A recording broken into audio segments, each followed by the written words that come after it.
This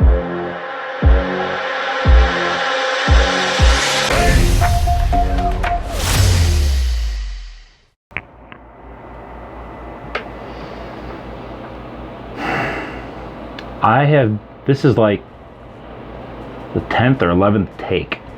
I have had everyone from people knocking on the door, to messages from the neighbors, to phone calls from my wife, to dogs barking, to just plain screwing the videos up. And here we are. So, hi. So today, I really want to finish that drawing today. I want to use the drawing to scan it into the computer, into the Glowforge actually, and do a 3D laser cut of this game piece and turn it into a really cool weapon token. So that's what we're going to do. That's what I decided to do today. It's just another avenue you guys can do to make your game pieces. I said before, you can turn it into a playing card. You can take a 3D rendering and make it into a game piece by using a 3D printer. You can scan it into a 3D laser printer, which is a little different, and make cool game boards and character boards and tokens and game pieces, or you can even go to Michael's or Hobby Lobby or Joann Fabrics and get polymer clay and make some really cool weapons out of that. And I've done that before too, and that's something I will probably share with I will share with you down the road here, some options on how to make game pieces. So with that said, before we get too far, I do have a couple shout outs today, and I wanted to do this today because it was important for me to share.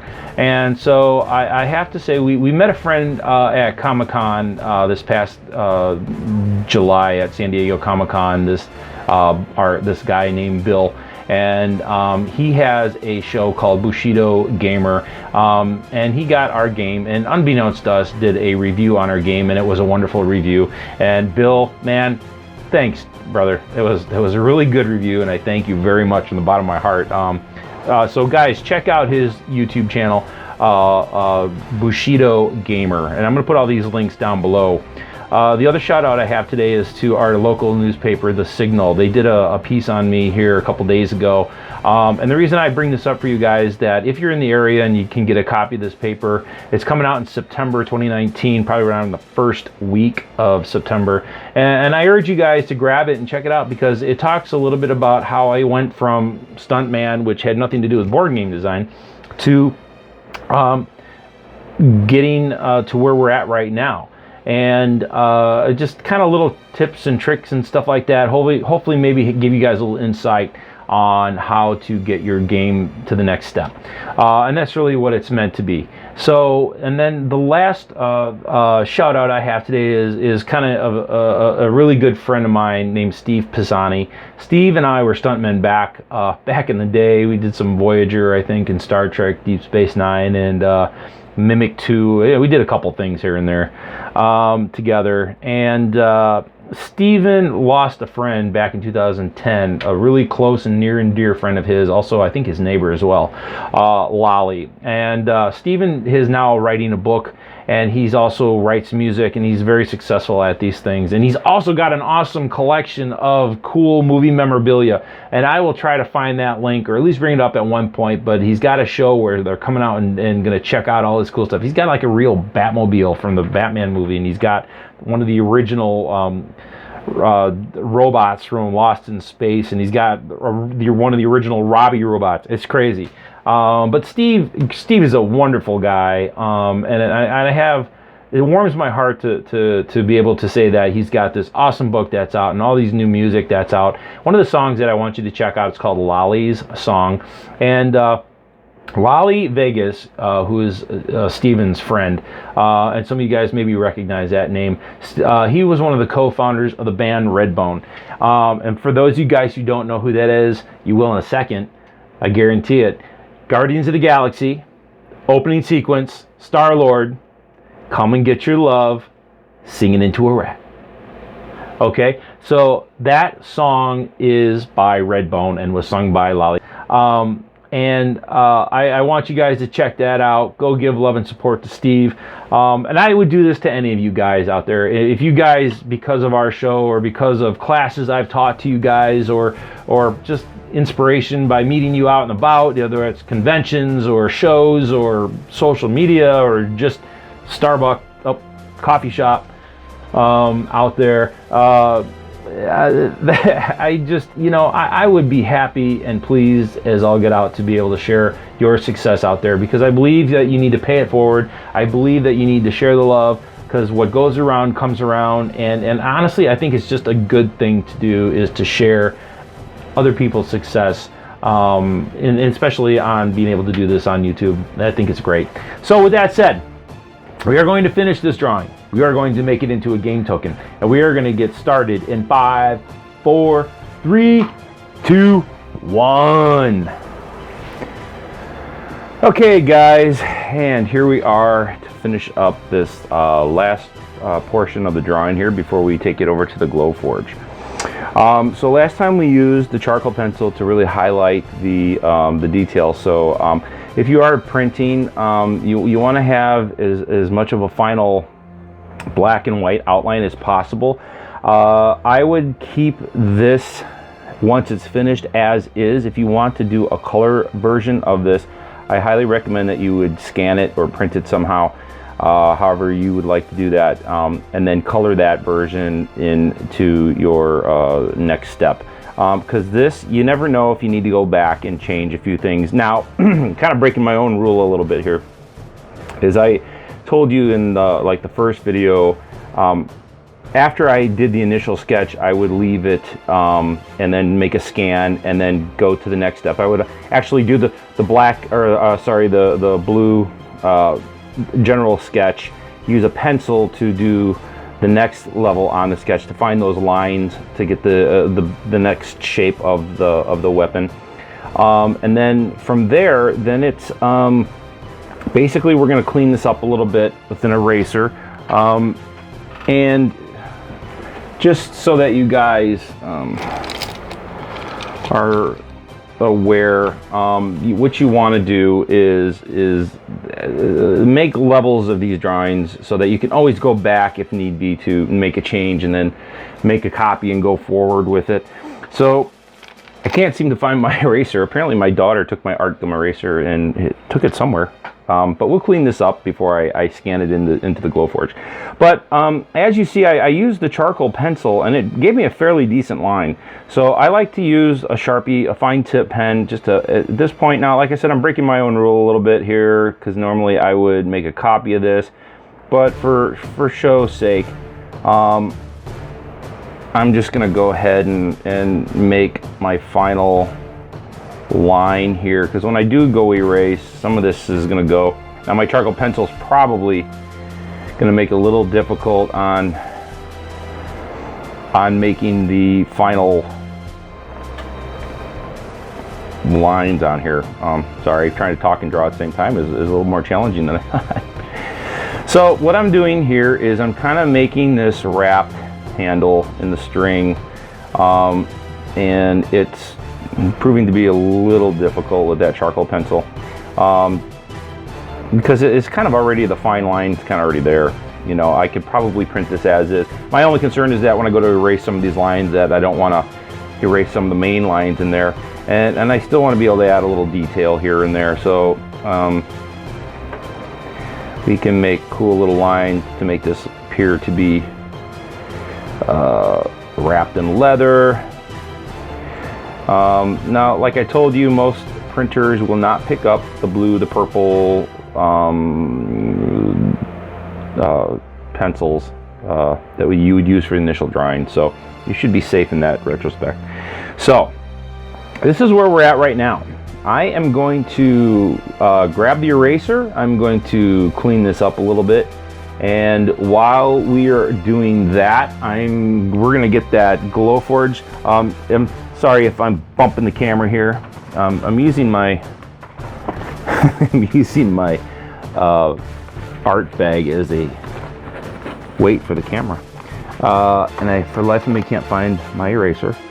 So I prepped that well. No big deal. So what I'm going to do here, we'll clean this up, and then we'll come back, and then we're going to show you how to scan this into the Glowforge. Okay, so as you guys can see, I've logged into our account for Glowforge. These are other icons we've had from other past things. I am going to scan the this drawing into the Glowforge. So hang tight. And here we are at the Glowforge. So it's real simple use. I just put this in here on the bed. It'll automatically align the drawing. So here's all calibrated, it's all ready to go. Okay, so here we are back at the computer. I'm going to hit the trace button. So what that's gonna do, it's gonna pop up our image. Boom, there it is. And we want to just have this done. So it's gonna take a second, it's gonna render it, perfect. It looks like all the black lines are in tack here. Okay, so that looks good. Good, okay.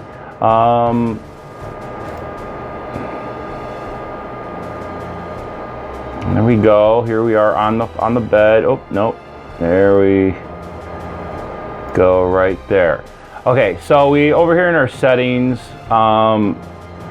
we want this to be engraved. So yeah, we have to go back here. Okay, so I click outside here. That's gonna be where it's going to cut. Okay, and then everything else is going to engrave. Okay, so we're done there. Now we read rendering here. So we put in the material and we start cutting. So hang tight. Okay, so I put some maple in here, and I mean we want this to be small, really small. So I'm going to just place that right here. Actually, the cool thing about this is I can rotate this a little bit to fit my spot here.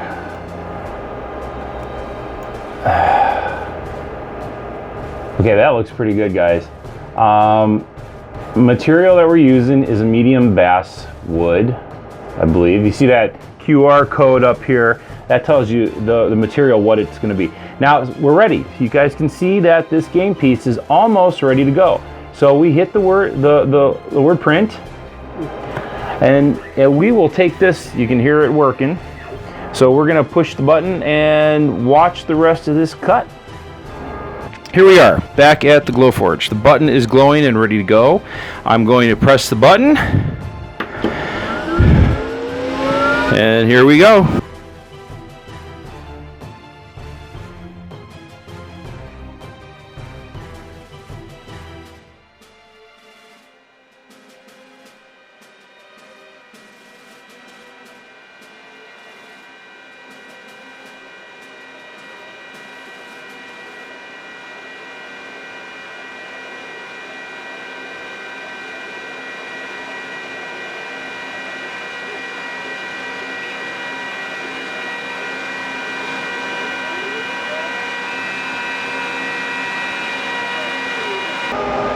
All right, so we got to go in here because we got a little bit of more of a brittle piece here.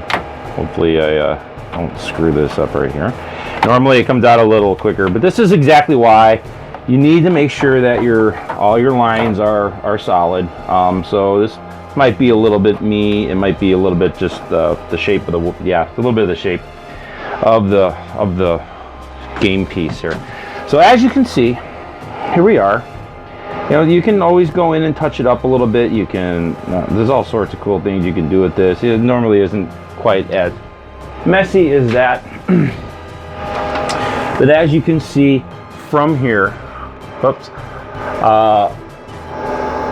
there we are. Sorry, I'm doing this upside down. So here's what we're gonna do. I'm gonna go take this over to the table and we'll take a final look at it. Hey guys, here we are. We're back at the table. We just finished working with the Glowforge. So here's the final game piece. Now, yeah, you guys can make these a lot smaller, obviously.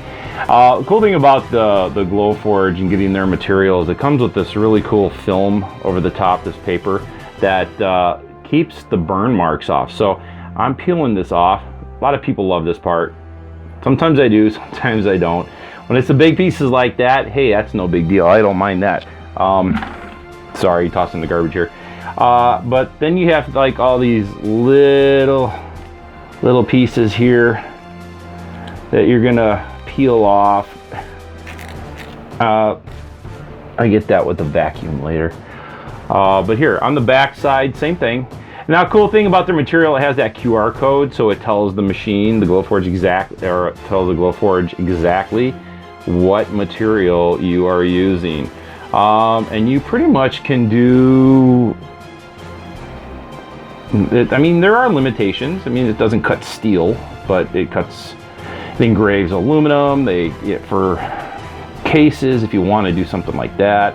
I mean, so there's a lot of opportunity that you can have with it. Okay, now generally speaking, I don't know if you guys can see, try to do this. Let me turn my light down a little bit, just so maybe you can see. There we go. Look at the detail popping out of there. Here, let's turn it down a little bit more. And now you can kind of see the detail of the weapon. And now we've gone from a drawing, we've gone from a sketch to an actual piece that I can use as a game piece in any of my games. I mean, obviously, I could shrink this down and make it into a token and just engrave it, or I can build a stand, and this could be, you know, a weapon that's carried by whatever, you know. So here you got that cool Glowforged cut game piece, and that's what it came from. That came from you and I sketching a couple of weeks ago and refining it, scanning it in. And mind you, this is something that you can also have done on a 3D printer. If you can have somebody 3D render this, if you have that ability, awesome. If you know somebody who can do it, great.